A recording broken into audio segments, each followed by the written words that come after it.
Ferdinand Marcos Jr. shares his father's respect and reverence for tradition and classical culture. Case in point, the neoclassical architecture of the National Museum, where past presidents were officially sworn in, and sticking to tradition of presidential oath-takings presided over by the Supreme Court's Chief Justice. PTV's Mark Vitalco fills us in with more.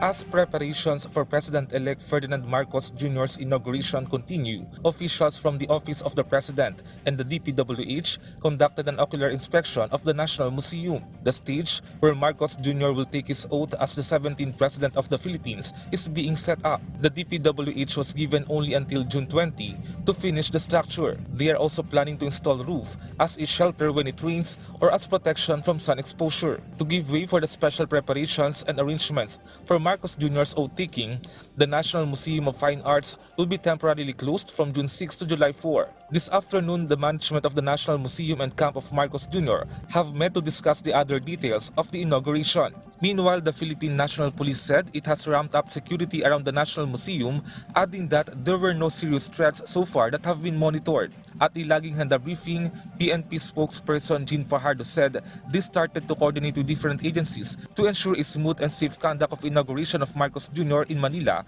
and Vice President-elect Sara Duterte in Davao City on June 19. She added that security task groups have been formed and ready to be deployed for these activities.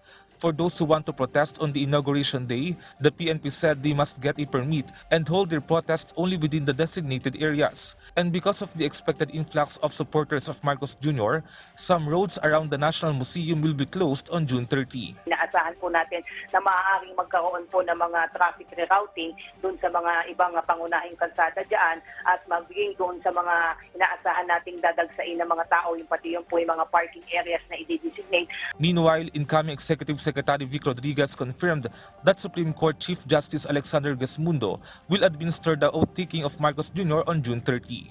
Mark Vitalco for The Nation.